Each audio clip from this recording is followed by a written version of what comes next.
বিশ্বমঞ্চে এখন উত্তেজনার পারদ তুঙ্গে, আর তার কেন্দ্রবিন্দুতে রয়েছে মার্কিন যুক্তরাষ্ট্রের এক অতি গোপনীয় ও ধ্বংসাত্মক যুদ্ধবিমান F-47।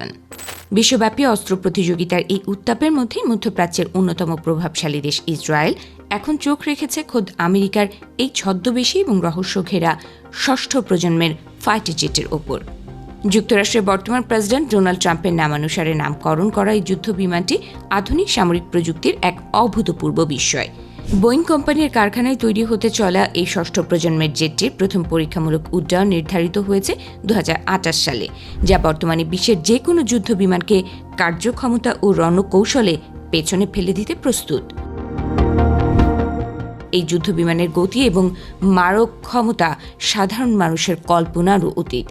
মার্কিন বিমান বাহিনীর প্রধানের ভাষ্যমতে চরম গোপনীয়তা বজায় রেখে এটি শব্দের বেগের দ্বিগুণ অর্থাৎ ম্যাক 2 এর বেশি গতিতে ছুটতে সক্ষম এবং এর লক্ষ্যবস্তুতে আঘাত হানার সুনির্দিষ্ট পরিসর কমপক্ষে 1850 কিলোমিটার। শুধু গতি বা বিধ্বংসী ক্ষমতাই নয়, এই জোটের সবচেয়ে ভীতিপ্রদ দিকটি হল এর সর্বাধুনিক কৃত্রিম বুদ্ধিমত্তা বা এআই প্রযুক্তি। ককপিটে বসে এই ফাইটার জেটটি একাই নিয়ন্ত্রণ করতে পারবে শত শত এআই চালিত ড্রোনের এক বিশাল ও ধ্বংসাত্মক ঝাঁক, যা উচ্চ ঝুঁকিপূর্ণ এলাকায় ঢুকে শত্রু শিবিরকে নিমেষে পঙ্গু করে দিতে পারে।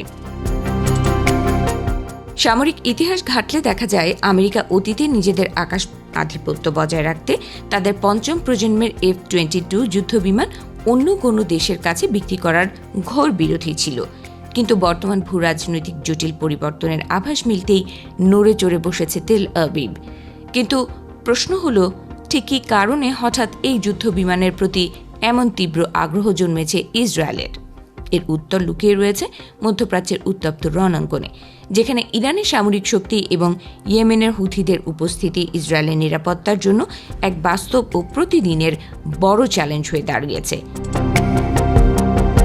এই দূরপাল্লার বিধ্বংসী F-47 যুদ্ধবিমান হাতে পেলে ইসরায়েল নিজেদের সীমান্ত ও নিরাপদ দূরত্ব থেকেই সুদূর ইরান বা ইয়েমেনের যে কোনো গুরুত্বপূর্ণ সামরিক লক্ষ্যে নিখুঁত ও প্রাণঘাতী আঘাত হানতে পারবে। এমনিতেই ইসরায়েল সম্প্রতি F-35 ও F-15 যুদ্ধবিমানের নতুন স্কোয়াড্রন কেনার পরিকল্পনা চূড়ান্ত করেছে। তার উপর এই ষষ্ঠ প্রজন্মের জেট তাদের প্রতিরক্ষা সক্ষমতাকে এক অন্য উচ্চতায় নিয়ে যাবে।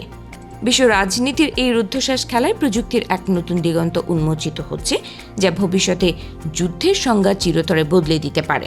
আকাশে যখন কৃত্রিম বুদ্ধিমত্তা আর রিমোট চালিত দানবীয় ফাইটার জেটের গর্জন শুরু হবে, তখন বিশ্ব এক নতুন ও ভয়াল ভূ রাজনৈতিক ভারসাম্যের মুখোমুখি দাঁড়াবে।